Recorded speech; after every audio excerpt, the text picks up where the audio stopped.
Hello प्यारे बच्चों, नवांकुर विद्यापीठ की डिजी लेसन्स में आप सभी का स्वागत है। कक्षा 6 विषय हिंदी, पाठ 4 अपना हिंदुस्तान कहाँ है। पिछले वीडियो में इस पाठ की कविता पढ़ी थी, भाव समझे थे। इस वीडियो में इस पाठ के अभ्यास के बारे में चर्चा करेंगे। प्रश्न क्रमांक 1 सही विकल्प चुनकर लिखिए। का है हम सब मद में झूम रहे हैं। इसके 4 विकल्प हैं। पहला सत्याग्रह के, दूसरा आंदोलन के, तीसरा भूमंडलीकरण के, चौथा है व्यवसायीकरण के। इसका उत्तर तीसरा है भूमंडलीकरण के। खा है धन के कोष भरे होने पर भी नहीं है। इसके 4 विकल्प हैं। पहला लालच, दूसरा संतोष, तीसरा दया, चौथा श्रृंगार। इसका उत्तर है दूसरा संतोष। प्रश्न क्रमांक 2 रिक्त स्थानों की पूर्ति कीजिए। पहला का जन सेवा का खाली स्थान कहाँ है। इस खाली स्थान में शब्द आएगा भाव। खा है साक्षरता का खाली स्थान है, चिंतन का विस्तार नहीं है। इस खाली स्थान में शब्द आएगा आंदोलन। गा है टीवी टेलीफोन बज रहे पर आपस में खाली स्थान बंद है।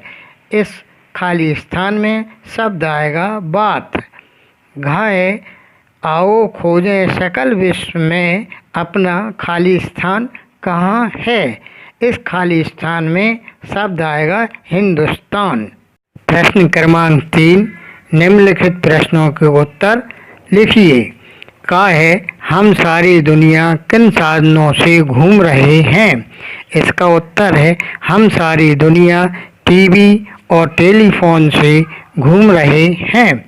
खा साक्षरता से आशय क्या है। इसका उत्तर है साक्षरता से यह आशा है कि सभी जन सामान्य स्तर तक पढ़ना लिखना सीख जाएं। गा है भूमंडलीकरण का परिवारों पर क्या प्रभाव पड़ा है। इसका उत्तर है भूमंडलीकरण का परिवारों पर यह प्रभाव पड़ा है कि वे बिखर गए हैं, पारिवारिक समरसता समाप्त हो गई है, आपसी संबंध टूट चुके हैं, परिवार के सदस्य एक दूसरे से बातचीत तक नहीं करते, उनमें आपसी संबंध समाप्त हो चुके हैं। घा है मन को जो आंदोलित कर दे, कवि ने ऐसा क्यों कहा है। इसका उत्तर है मन के भावों को बदल देने वाली काव्य धारा मिट चुकी है। मन में देश प्रेम, समता, एकता, मर्यादा पालन, अन्याय की समाप्ति, न्याय की प्राप्ति के लिए जन जन में हलचल पैदा करने के लिए काव्य रचना करना क्यों रुक गया है। डाए धन से कोष भरे हैं लेकिन फिर भी संतोष कहाँ है का भाव स्पष्ट कीजिए। इसका उत्तर है लोगों में धन एकत्र करने की प्रवृत्ति बढ़ गई है, उनके खजाने में धन भरा पड़ा है, फिर भी वे उचित अनुचित साधनों से धन एकत्र करने में जुटे हैं। देश समाज एवं जन की उन्हें चिंता नहीं है, वे धन लोलुप बन चुके हैं। चाहे अपना हिंदुस्तान कहाँ है, कवि का संकेत किस ओर है।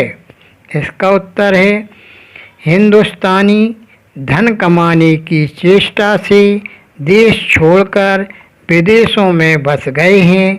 वे अपनी ऊर्जा और ज्ञान का उपयोग विदेशों में कर रहे हैं, जिससे वे देश संपन्न हो रहे हैं।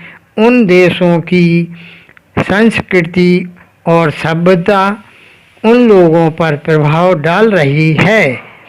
वे अपने देश, अपने समाज, अपनी संस्कृति, सभ्यता को भूल चुके हैं। यही इस पंक्ति का आशय है। 6 है, कविता में उल्लिखित कवियों के नाम लिखिए। इसका उत्तर है कवि कुलगुरु कालिदास, राजा भोज, सूरदास, तुलसीदास, सूर्यकांत त्रिपाठी, रामधारी सिंह, रहीम, रसखान आदि कवियों के नाम उल्लेख किया है। प्रश्न क्रमांक 4, निम्नलिखित पद्यांशों का भाव स्पष्ट कीजिए। पहला का है, टीवी टेलीफोन बज रहे पर आपस में बात बंद है। अब की कविता लगती जैसे परिवारों का भंग छंद है। खा है, राजनीति की कूट चाल में जन जन का भाव कहाँ है। राम राज में जरा बताओ, केवट की वह नाव कहाँ है।